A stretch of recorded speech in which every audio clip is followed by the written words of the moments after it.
Hello, everybody, and thank you for tuning in to the Liberty Report. With us today is Daniel McAdams, our co-host. Daniel, good to see you. How are you this morning, Dr. Paul? Doing well, doing well. Good. Ready and raring to go. Big Wednesday, big Wednesday. We're looking for the momentum. Yes. Is it the momentum in our direction or against us? It seems like that every day. We feel that. I do. Yeah, well, it bounces back and forth. But you know, a year and a half ago, I was told the momentum, we didn't even know there was any momentum on our side. Yeah, that's true. But we'll have a couple of reports today that the momentum is building. There's more resistance, but we also have some problems, Yeah, you know. a Yeah. bit of. So, but we have not given up yet. But we have want to start off with some news, and driven by the young people. You know, it's always said it's the real enemy of the world are the unvaccinated. Yeah. Those non-vaccinated. Those are evil people, and some of them literally they should be locked up. Yeah, they do talk that way. And they're the ones who have to be controlled. But there's a little bit of exasperation with that attitude, and people are changing their mind. And one thing that they've gotten away with, but they're not going to get away with it forever, is that, well, the unvaxxed, obviously, they're the ones who are going to be carrying the virus, spreading the virus around. They're responsible for all the cases and all the deaths because they were out there spreading around. Turns out, probably not true. Yeah. It might even be the opposite of truth, because if you're young and you have not been vaccinated, that you're less likely to spread the disease than you are if you've been vaccinated, which seems awfully strange. You know, well, if you're vaccinated, at least you wouldn't be as a danger. You couldn't spread it. But it turns out that this vaccination that's going on is not exactly perfect medicine. Yeah. And the vaccine is less than one of the most perfect vaccines ever developed, and it raises a lot of questions. It does. And let's look at this as something we've been noticing now. And this is upsetting the narrative. It's not supposed to happen this way. This is from Reuters. Most reported U.S. Omicron cases have hit the fully vaccinated. And this is according to the CDC. Most of the 43 COVID-19 cases caused by the Omicron variant identified in the U.S. so far were in people who were fully vaccinated, and a third of them had even received their booster doses. So of the 43, and this is a few days ago, so I'm sure it's a lot higher than that, of the 43 cases attributed to Omicron, 34 of them had been fully vaccinated, 14 of those fully vaccinated with the additional shot, and obviously they're still catching it and apparently still spreading it. And let's look at that next clip, because this is in tune with what we've seen out of South Africa. Now, this is the Telegraph, a UK newspaper.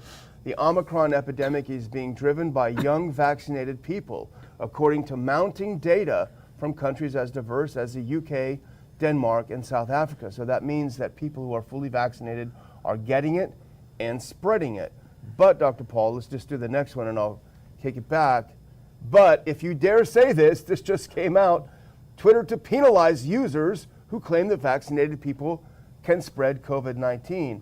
And of course, that must mean that the CDC will be kicked off, Dr. Paul, because on their own website, the CDC says vaccinated people can spread COVID-19. Are you holding your breath for this moment? Yeah, bye-bye, Fauci.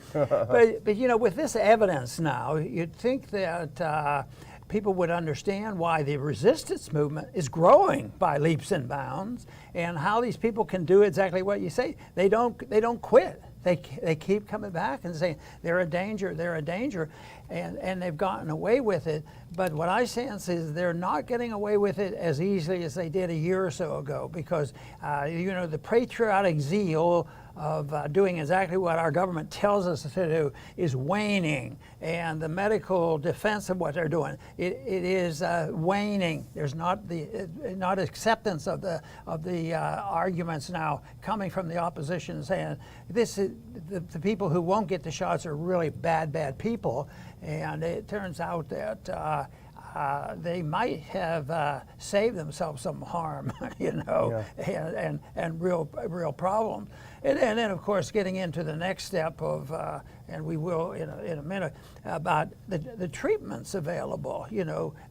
Once it's who spreads and what's happened, but the options on treatment. So the options have been interfered with tremendously.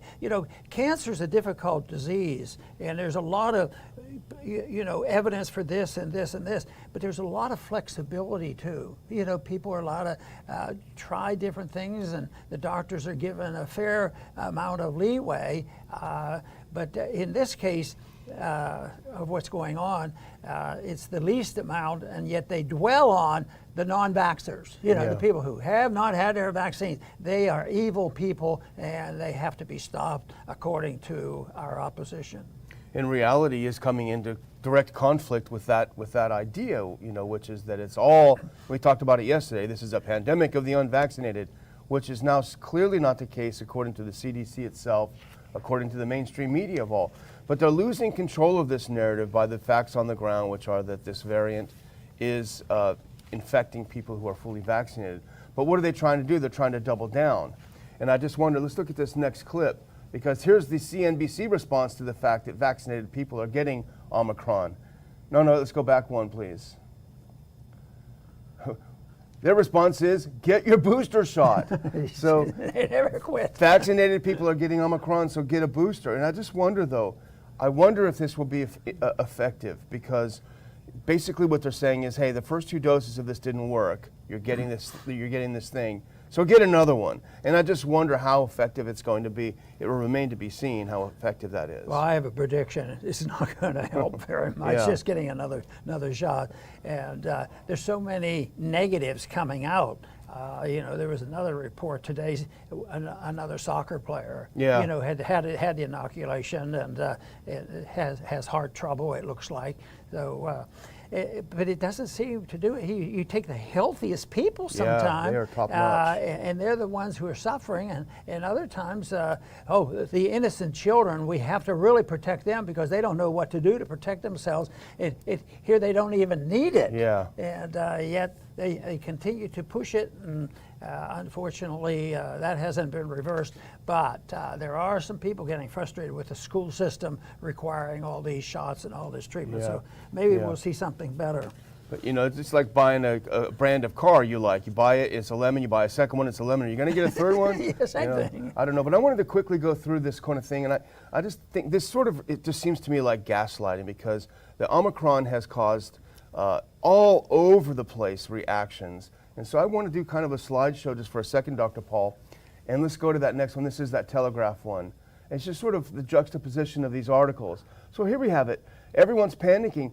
Omicron may be no worse than the flu, says former government advisor. This is the Telegraph. But even if that's the case, there's still the fear-mongers. Let's go to the next one. Here's today on Drudge. CDC issues winter warning. He's definitely pushing the fear porn to the 1000th degree. And then let's go to the next one. Here we have an MD. He's being interviewed on MedPage today, and he's obviously qualified. He's an MD, and he's talking about, he's a director of infectious diseases. He says Omicron's possible genetic links to the common cold. Does it matter? It's an interesting discussion. It should be discussed in the scientific community, but no discussion, because look at the next one, if we can put it up. Reuters says, no way, Jose.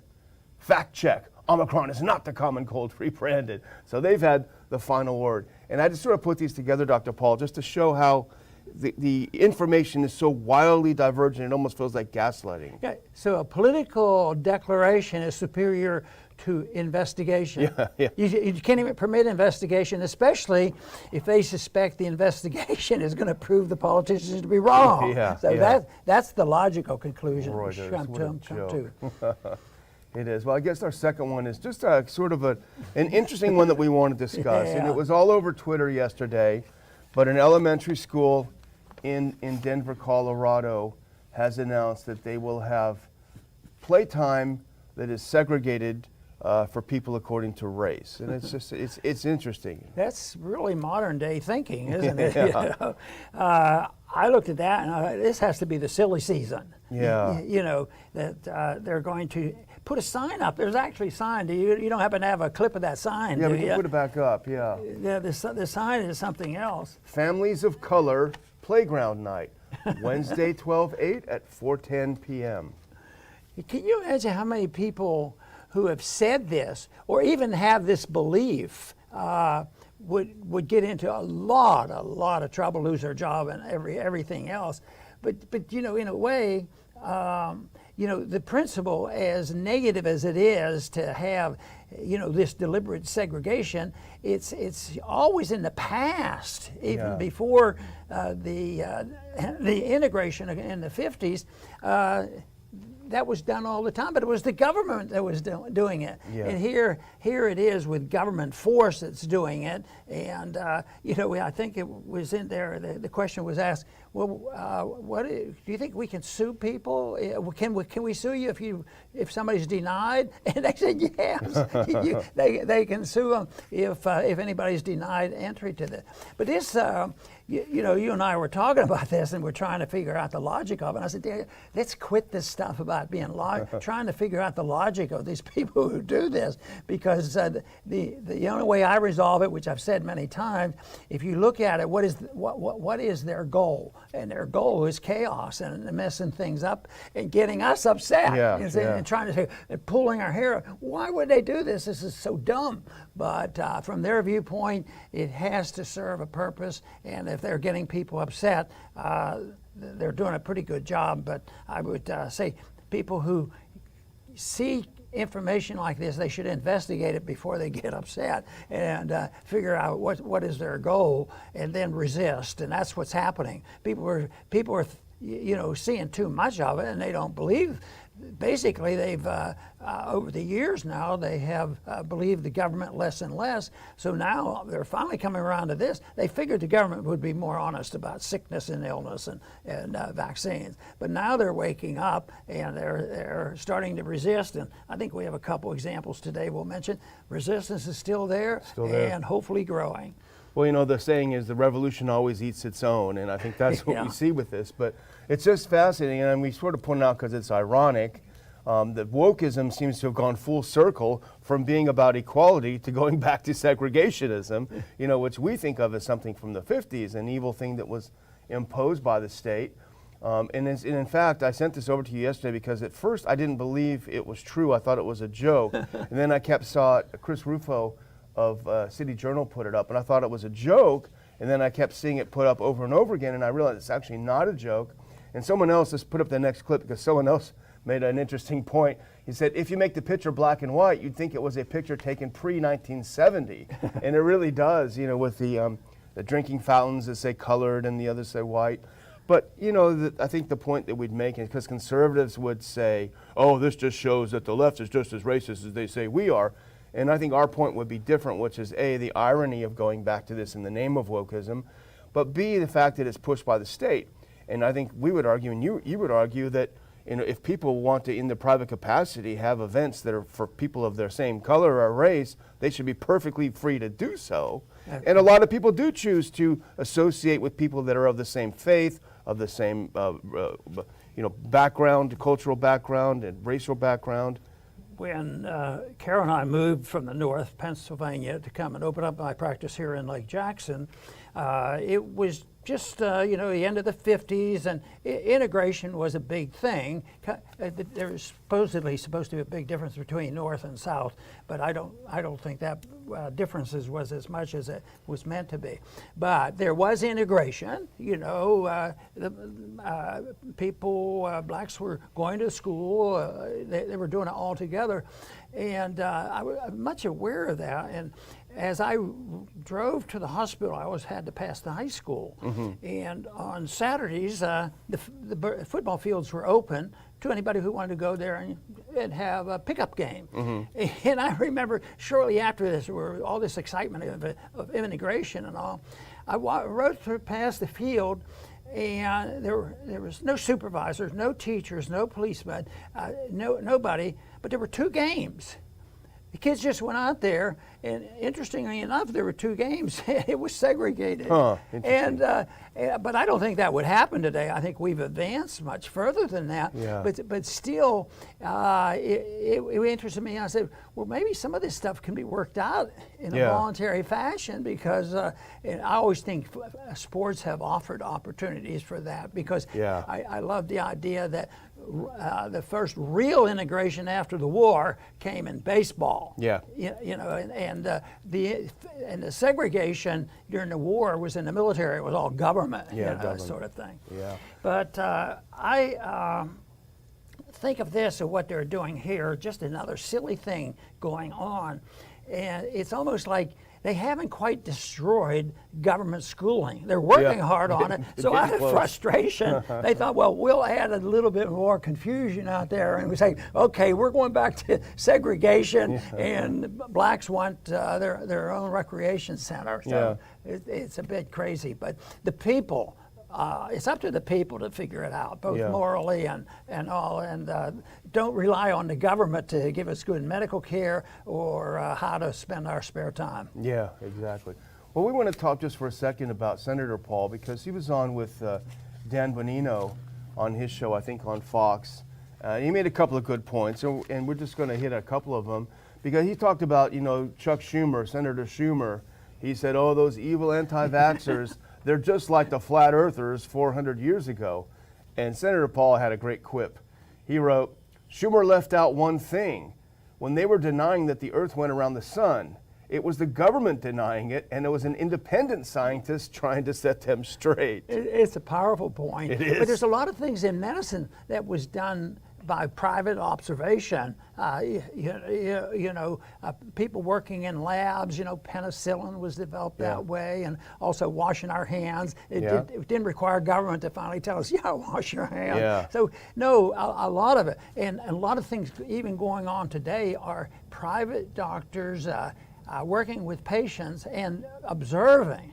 And that's the important thing, is the doctor should observe and listen, and they will come up with the new ideas. A lot of times even the technology advanced faster today in the private sector rather than in the medical centers. There were times when new equipment was coming out, and being in the medical center, I wanted to do, and they say, oh no, the private doctors are doing that, and they were usually further ahead. So the people who believe that, oh, you're going to turn it over to the people and not have the government, and the government's not going to be controlling Medicare and Medicaid, everybody's going to be out in the street without medical care. Well, when I got out of medical school and started practicing medicine, there was no Medicare or Medicaid, and I don't remember anybody being turned away from an emergency room. Yeah.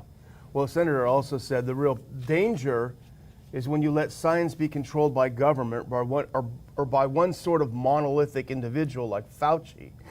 It really doesn't have anything to do with science. He says science usually discovers the truth eventually, but when science is dictated by government, that's what you get, flat earthers. Kind of sounds like what you say. So the real flat earthers are the people like Fauci who demand that you only do it one way, only the way he says.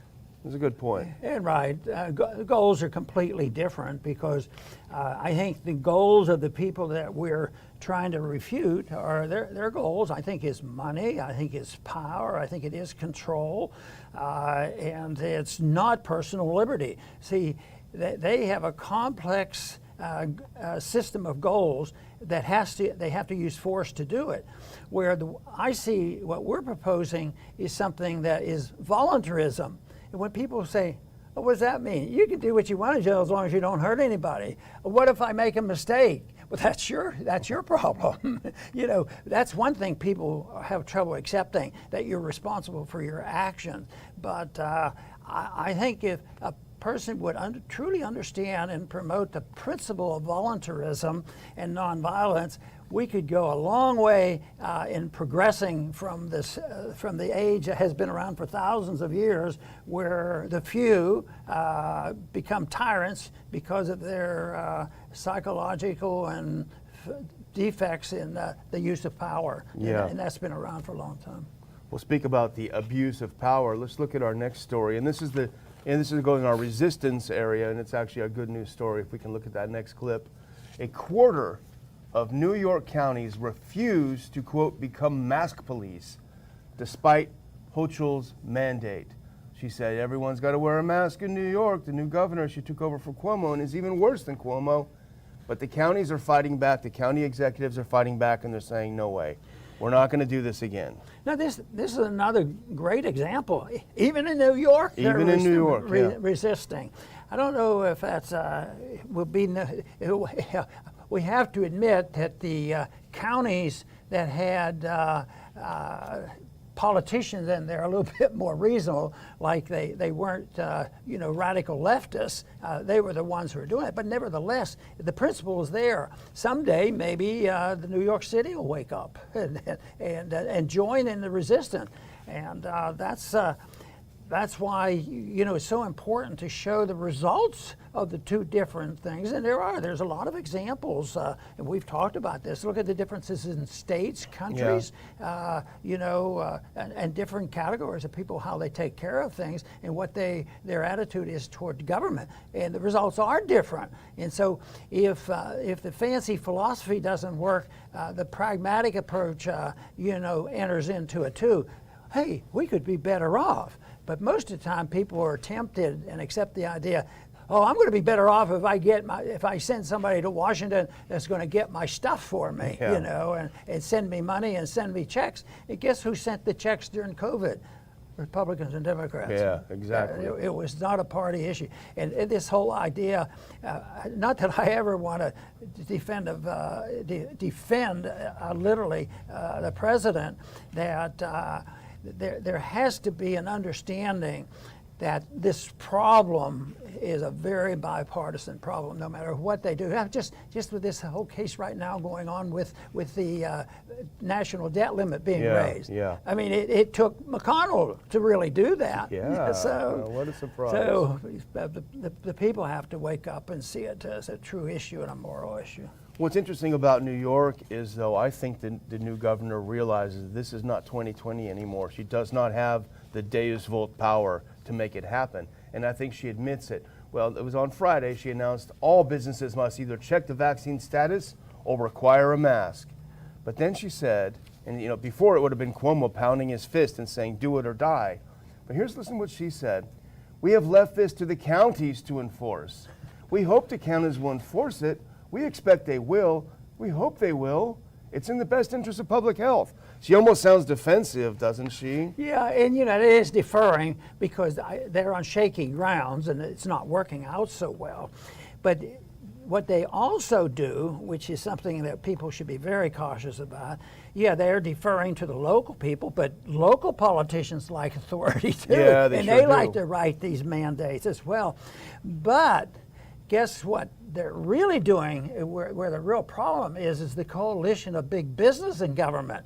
And big business will roll over, and they become the enforcers of all these rules. I think that is a great danger, because what they do is they move them a step closer to corporatism and fascism, is when the enforcers become the business people, and guess who gets blamed? Free enterprise. Free enterprise. Freedom gets blamed for that. Yeah.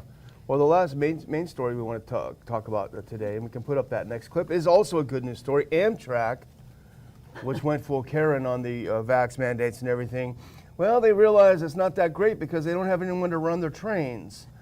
Breaking, Amtrak suspends vaccine mandate and no longer expects to have to cut some service. So what happened is that they put in this mandate, and all of a sudden they were losing a lot of people to work there. And then they had to cut their routes way back. And that doesn't look good when they come to Congress begging for money.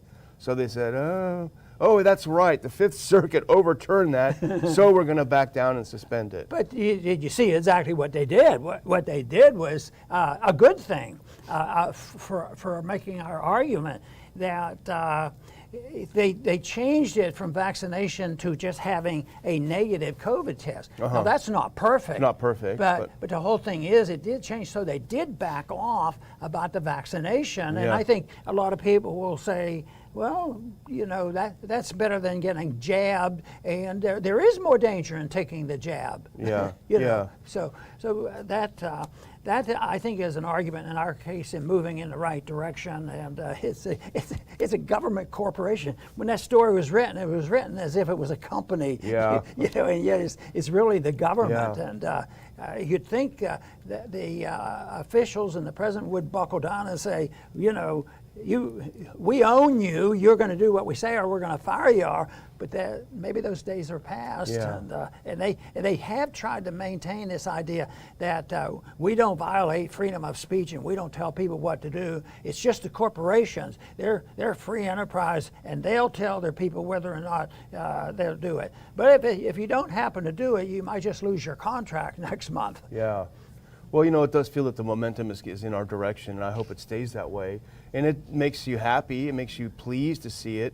But then, at least for me, I get angry because I can't believe it went on this long, you know, Yeah. even though I'm pleased to see it. So I'm sure most people who see through the matrix are having these kind of emotions back and forth between anger and happiness. So we just want to touch on one final thing here. Yes, we've talked about what Dr. Peter McCullough has said.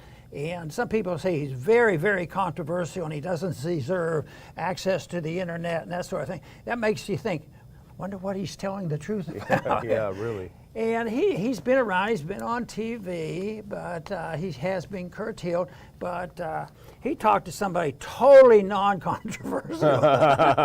And he was talking to a fellow named Joe Rogan. Yeah. No, he can't be all that bad because of a little incident that happened in the campaign. Yeah. He had a Ron Paul t-shirt on. That's now, right. I don't know whether I should, if I ever meet him, I think I'll wear a t-shirt with Joe Rogan's.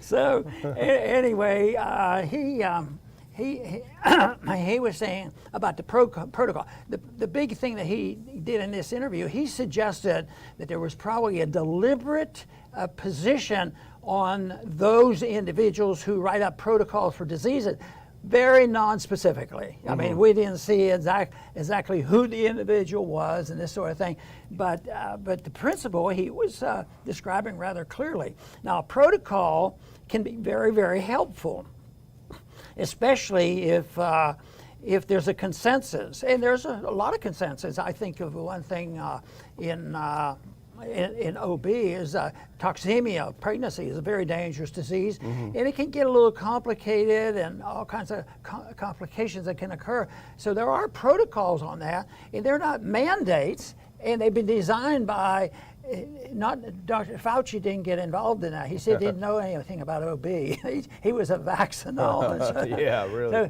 So anyway, but the protocol is something that can be helpful and gives you direction. It's sort of a checklist the things that you can do.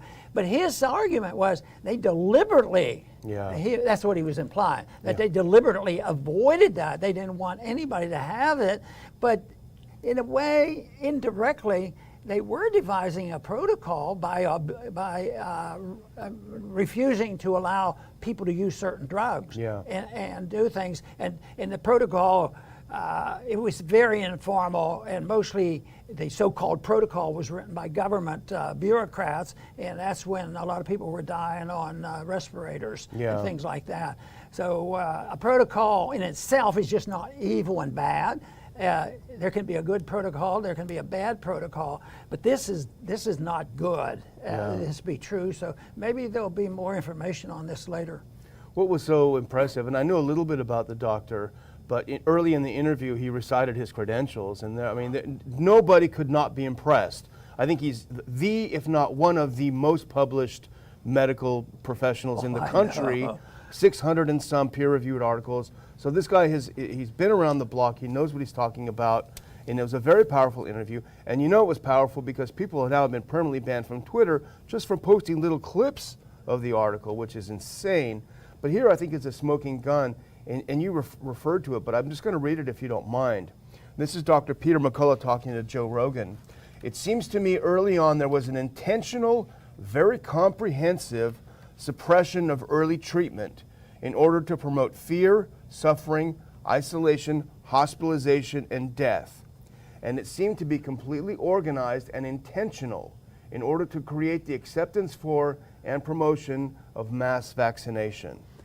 Isn't that horrible? Scandal of the century. Let's hope somebody does a deep investigation, but now it's not permissible to do it or make or broadcast it. But yes, it would be nice to know, and a lot of people are going to be very sympathetic to this argument.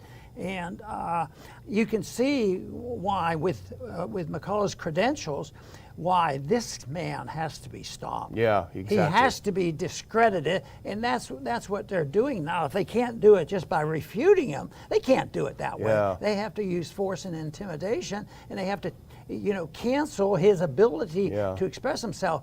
But I keep thinking about that might get more people to watch him. Yeah, yeah. And I think about how much effort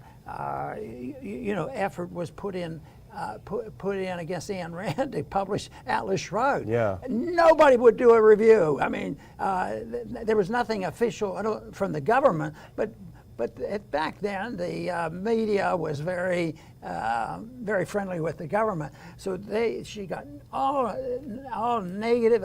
If she had publicity, it was all negative. And what does it turn out to be? Probably one of the, or it might be close to being one of the most published book ever. Yeah. So it's pretty amazing. So we shouldn't say, oh well, they're against McCullough. He'll never get out of there.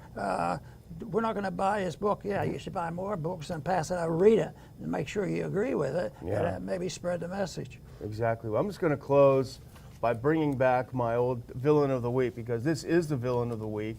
And I would just suggest people, they're out, I'll go to the stores, Dr. Paul, a lot of people out Christmas shopping, a lot of people getting ready for Christmas dinner. A little early for me, but a lot of people are doing it. When you go out shopping, you might want to keep this in mind. Let's put up this final clip if you can. I saw this morning and was pretty disturbed. Kroger adds a monthly surcharge for unvaccinated workers and cuts their COVID-19 sick leave, punishing their employees, stealing their money and taking away their sick leave if they make a medical decision for themselves. It's pretty bad, and I think if you're thinking about buying stuff, you should keep that in mind. During the lockdown, the bad lockdowns, wasn't HEB better than Kroger? Yeah, a little bit. Yeah, it's hard to find somebody that's not going to be wrong. That's terrible. So dumb. It's cruel. And there has to be a pressure point on why they do it, and it isn't always, well, Kroger looked at this and thought, well, we're in business to make money and take care of our customers and satisfy them, and then our stockholders can make money. I think that's a long way from that. Oh, we're doing it for health reasons. Yeah. That kind of stuff. So, yeah. So that was a down note. I'm sorry, I ruined it for the day. But we had a couple up notes. Okay. And once again, I want to thank our viewers for tuning in today. I do believe that we are making progress slowly but surely. And we have to keep reminding ourselves, especially myself, is that when we talk about the negative things and the tough times we live in, and for liberty, we're struggling. But I keep thinking, yes, but there is a remnant out there. The remnant is growing. There's a better understanding than ever before. When I first went to college, not that I had anything to do with it, but hardly anybody knew about Austrian economics. I had interviewers during the presidential campaign, and just out of pure innocence, sometimes they weren't going to bash me because they were confused. They said, what's this Australian economics? Well, of course, it's Austrian economics. So, but today, today, the Fed is going to have a major report, and everybody that cares about their checking book has to pay attention to this. No, the Federal Reserve is on the minds of a lot of people. Austrian economics have been introduced, and we give a lot of credit to the Mises Institute and Lou Rockwell. The changes occurring in the intellectual world are definitely there. And we also say that you still have to have people supporting the position of liberty. And that's why we love to see the crowds turning out peacefully, demonstrating and resisting wearing a mask and shifting and changing people's attitudes. So yes, there's a contest going on, and it seems like it's a couple years old. Now it's probably a couple centuries or a couple millennia that this whole idea of good and evil and right and wrong, it's been going on. So it will continue, but I tell you what, if you don't even think about it, I think it has to be a very boring way to spend life. We should think about it, and if we come to conclusions that freedom is better than slavery, contribute to making that the acceptable practice in this country, and for that reason, I think that we're very pleased to be able to deliver a message to our viewers, and we appreciate your support. And please come back soon to the Liberty Report.